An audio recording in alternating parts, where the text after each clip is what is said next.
rangkap 2O ya. C rangkap 2O ini disebut sebagai gugus karbonil ya. Ingat ya dari penamanya ya. Jadi ada kata karbon dan ada kata oksigen ya, karbonil gitu ya. Nah, pada aldehida, gugus karbonil mengikat satu atom H dan satu gugus alkil, kecuali formaldehida. Sedangkan pada keton, gugus karbonil mengikat dua gugus alkil, atau dinotasikan sebagai R. Ya. Perbedaannya di situ. Jadi kalau aldehida, karbonilnya ada yang mengikat atom H. Ya. Sedangkan pada keton, dua-duanya mengikat gugus alkil. Rumus umumnya, jadi kita bisa gambarkan ya, untuk aldehida itu adalah RCOH ya. Sedangkan untuk keton itu RCOR ya. Ada kesepakatan apabila kita ingin menuliskan rumus tanpa garis ya, tanpa menunjukkan ikatan, maka untuk aldehid itu biasanya ditulis sebagai RCHO ya. Sedangkan untuk keton itu RCOR ya. Karena kalau dituliskan RCOH itu jadi merujuk kepada alkohol, jadi dibedakan ya. Dibedakan untuk aldehida menjadi RCHO ya. Gitu.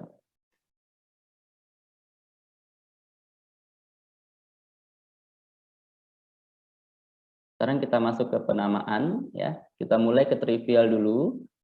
Aldehida diberi nama dari asam karboksilat asalnya. Jadi Anda belum belajar asam karboksilat, mungkin di semester depan ya, semester depan baru belajar asam karboksilat ya.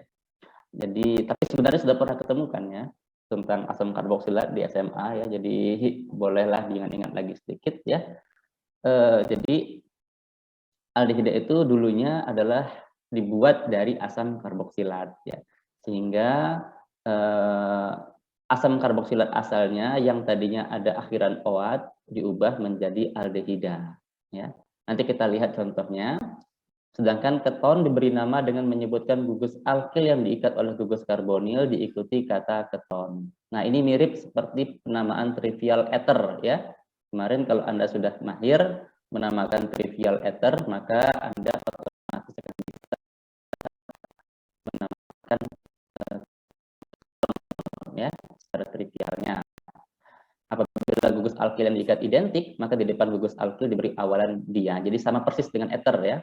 Sedangkan untuk substituen diberi posisi alfa, beta, gamma dan seterusnya ya. Tapi ingat bahwa untuk penamaan trivial ya ini hanya pendekatan penamaan ya. Jadi terkadang aturannya seperti ini, tapi nanti akan muncul nama yang berbeda dari aturannya. Ya nggak apa-apa kalau trivial tidak masalah ya. Kita lihat contoh penamaan trivial berdasarkan pendekatan yang kita gunakan tadi ya. Untuk HCOH ya atau HCHO ya, ini berasal dari asam format. Nah, gitu ya. Jadi kalau nama trivial itu harus tahu sejarahnya dulu ya. Jadi belajar sejarah juga. Jadi format HCHO ini berasal dari asam format yaitu adalah HCOOH ya.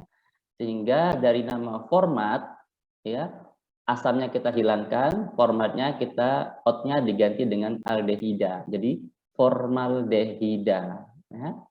So.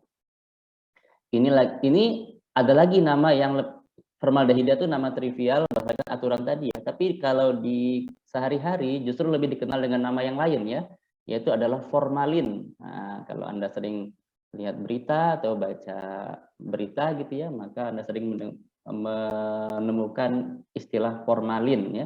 Jadi formalin itu adalah golongan aldehida ya, dengan rumus HCHO ya. Kemudian aldehida dengan C2 ya, yaitu adalah CH3CHO ya. Nah, ini berasal dari asam asetat ya. Asam asetat itu adalah CH3COOH.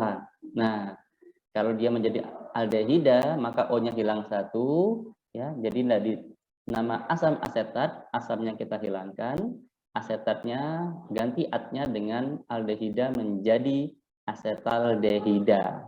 Ya. Begitu lanjut kita ke C3 ya. CH3, CH2, CHO ya. Itu berasal dari asam propionat ya, yaitu adalah CH3, CH2, COOH ya, asam propionat itu. Nah, kalau menjadi aldehidanya kehilangan atom O1, maka dari asam propionat menjadi propionaldehida. Sedangkan satu lagi ya yang mengandung cincin benzen ya, ini awalnya adalah asam benzoat kalau misalnya merupakan asam karboksilat ya. Tapi kalau kita reduksi, nah kan reduksinya nih ya menjadi aldehida, maka dari asam benzoat itu menjadi benzaldehida ya. Jadi penamaan trivial itu sebenarnya lebih sulit ya, karena harus lebih banyak yang dihafal ya. Tapi justru inilah yang digunakan di sehari-hari ya, aneh ya. Dan juga tidak terstandar seperti yang saya sebutkan di pertemuan sebelumnya. Ya, jadi Anda nanti akan sering menemukan nama-nama lain kalau untuk nama trivial. Ya. Oke, kita lanjut ke keton. Bagaimana nama trivialnya? Ya. CH3COCH3. Nah, ini kalau Anda ingat ether ya, di mana kalau ether itu kan karbonilnya adalah O ya. Nah, jadi kita sebutkan masing-masing gugus alkilnya lalu diakhiri dengan kata ether kalau ether kemarin. Ini sama kalau dengan keton, jadi kita sebutkan nama-nama alkil yang terikat pada karbonil diakhiri dengan kata keton ya. Kalau misalnya ketonnya simetris ya seperti pada contoh nomor 1 ini, maka kita tambahkan awalan di depan alkilnya sehingga menjadi dimetil keton ya. Itu nama trivialnya yang kita gunakan pendekatan tadi. Tapi justru ya kalau di sehari-hari kita lebih sering menemukan istilah aseton untuk penamaan dimetil keton ya. Ya. Jadi kalau nama trivial itu harus lebih banyak baca ya agar lebih tahu. Kemudian CH3, CH2, CO, CH3. Nah, ya.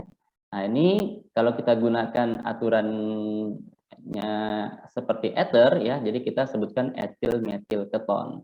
Tapi ternyata di sehari-hari kita akan lebih sering menemukan istilahnya adalah MEK ya, yang merupakan kependekan dari metil etil keton ya. Jadi ini kalau kita sebut oh ini kok duluan metil ya, tapi memang seperti itu ya.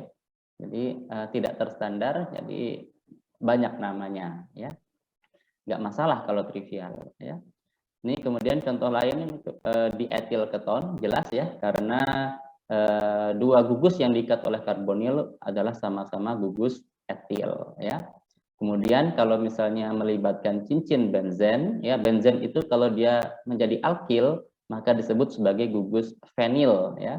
Maka kita bisa menamakannya sebagai metil fenil keton ya. Nah, senyawa ini, nah ini lagi ya, justru lebih dikenal sebagai asetofenon. Nah, ya, asetofenon. Oke, itu tadi untuk nama trivial. Kita lanjutkan penamaan secara IUPAC ya, yang merupakan nama standar ya. Bagaimana nama standar itu ya? Aldehida diturunkan dari nama alkana induknya dengan mengubah akhiran A menjadi al. Nah, lebih gampang ya. Jadi kita cukup mengetahui tata nama alkana ya. Kemudian kita ubah akhiran A dari alkana menjadi al ya. Sedangkan keton diturunkan dari nama alkana induknya dengan mengubah akhiran A menjadi on ya. Nah, sama seperti pada aldehida ya. Perbedaannya adalah kalau aldehida ujungnya al, kalau keton ujungnya adalah on ya. Substituen diberi posisi 1, 2, 3 dan seterusnya dengan atom C nomor 1 adalah C karbonil untuk aldehida ya. Sedangkan C ujung yang terdekat dengan C karbonil pada keton ya untuk nomor satunya ya. Perbedaannya di situ. Kalau pada aldehida nomor C satunya itu pasti C karbonil, sedangkan kalau keton itu adalah atom C yang terdekat dengan C karbonil. Nanti kita lihat strukturnya saja biar lebih memahami dari prinsip ini ya. untuk nama IUPAC itu satu senyawa adalah satu nama ya. Jadi nama lain itu salah ya. Jadi harus sesuai dengan aturan yang sudah ditetapkan oleh IUPAC ini. Kita lihat contohnya. Ini adalah golongan aldehida ya. Aldehida. Ini contohnya saya samakan dengan contoh pada trivial tadi ya. Kalau pada trivial tadi contoh satu tadi adalah namanya formaldehida ya, atau dikenal dengan nama formalin ya. Nah, kalau pada IUPAC ya, maka kita lihat dulu ini HCHO ini ya punya berapa atom C-nya ya. Oh, ada satu atom C-nya. Nah, kita bandingkan pada penamaan pada alkana ya. Pada alkana atom C1 itu disebut sebagai metana ya. Ingat ya. Nah, metana. Nah, otomatis pada aldehida namanya menjadi metanal ya. Sederhana ya. Jadi tadinya kalau pada alkana metana, kalau pada aldehida itu namanya adalah metanal ya. Jadi seterusnya seperti itu. Kita jadi cukup melihat jumlah atom C dan juga mungkin kalau ada substituen ya dari aldehidanya. Ya, kita lihat selanjutnya ya CH3CHO ya atom C-nya ada 2 itu dari alkananya etana maka pada aldehidanya menjadi etanal ya. C3 sekarang menjadi propanal ya. Nah, bagaimana kalau melibatkan cincin benzena ya? Cincin benzena ya kita ingat kalau benzena itu benzil ya. Kalau misalnya apa fenil dan ada gugus metil ya, kemudian menjadi alkil. Nah, itu kan namanya adalah benzil. Nah, itu kemudian kita ubah menjadi benzanal ya. Nah, ini agak sedikit lebih bingung ya karena tidak ada alkana yang mirip ya untuk struktur ini gitu ya. Ada yang mirip namanya adalah toluena ya, tapi toluena itu tidak terikat ya. Tapi kalau dia menjadi bentuk terikat namanya adalah benzil. Nah, ya gitu. Jadi Anda perlu perhatikan untuk pengecualian seperti ini ya. Kita lanjut ke keton. Nah, kalau keton yang paling sederhananya mulai dari C3 ya. Jadi Anda tidak akan menemukan nama metanon, etanon, tidak mungkin ya. Karena keton yang paling sederhana memiliki atom C3 mulai dari propanon ya. Dari kata propana ya. Propanon. Untuk propanon itu tidak ada penomoran ya. Karena kalau Anda mau menomorkan baik dari kanan ya, baik dari sini ataupun dari sini itu namanya tetap sama ya. Jadi tidak ada istilahnya dua propanon ya, enggak ya. Karena Anda hitung dari kanan maupun kiri tetap namanya dua propanon ya. Jadi prinsipnya kalau penamaan IUPAC ya, kalau namanya itu sama setelah Anda nomori itu berarti Anda tidak usah menomorkan. Nah, gitu ya. Jadi prinsipnya itu seperti itu. Nah, berbeda halnya dengan butanon ya. Kalau butanon, nah, kalau Anda menomori dari kanan atau dari kiri, itu akan menghasilkan angka yang berbeda ya. Kita ambil contoh Anda nomori dari kiri ya. Dari kiri 1 2 3 4. Nah, harusnya menjadi namanya 3 butanon ya. Sedangkan kalau dari kanan 1 2 3 4 ya, namanya menjadi 2 butanon ya. Nah, mana yang kita pilih, 2 butanon atau 3 butanon? Kita pilih angka yang terkecil ya. 2 dengan 3 itu lebih kecil angka 2 ya. Atau kita bisa menggunakan prinsip dari yang disebutkan di slide sebelumnya ya. Jadi kita menomorkan keton itu mulai dari atom C yang terdekat dengan C karbonil ya. Jadi perbandingannya adalah antara C ujung ini ya, antara C yang paling ujung kiri atau ujung kanan, manakah yang terdekat dengan C karbonil ya. Nah, ternyata yang terdekat adalah ujung kanan, maka kita nomori dari ujung kanan ini ya. Sehingga namanya adalah menjadi 2 butanon ya. Butanon karena C-nya 4 ya. Berasal dari nama butana dari alkana ya. Kalau ada penomoran 2 butanon artinya ada isomernya ya. Ada isomernya ya.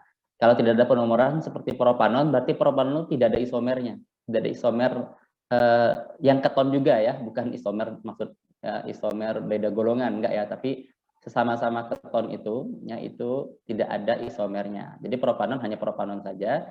Tapi kalau 2 butanon itu ada 3 butanon, ya. Nah, 3 butanon mungkin Anda 3 butanon.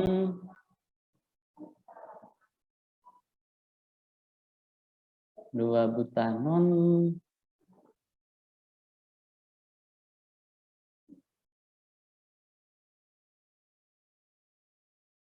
butanon juga sebenarnya tidak ada ya. Kecuali kalau ada substituen, lain ya. Nah, tapi kalau misalnya tidak ada substituen itu 2 butanon itu tidak ada sebenarnya. Kecuali kalau ada misalnya di sini ada CH3 misalnya. Ya, baru di sini kemudian menjadi 2 butanonnya masuk ya, tapi ada nama metilnya berada di posisi berapa ya. Oke.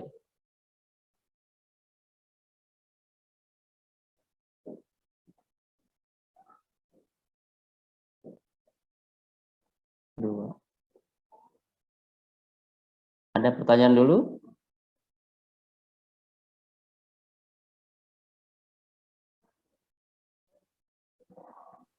Belum, Pak.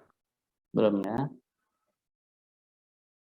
Oke, pada keton uniknya ya. Kalau pada nama Inggrisnya itu duanya itu berada di antara butan dengan onnya. Ya, jadi kalau Anda baca literatur dalam bahasa Inggris ya agak bingungkan ya karena 2 itu diselipkan di antara butan dengan onnya. Ya. Jadi butan to on gitu ya. Kita lanjut ke pentanon ya. Ini adalah 3 pentanon ya. 3 pentanon itu ada isomernya, itu adalah 2 pentanon ya. Kemudian ini yang melibatkan cincin benzen ya, ini menjadi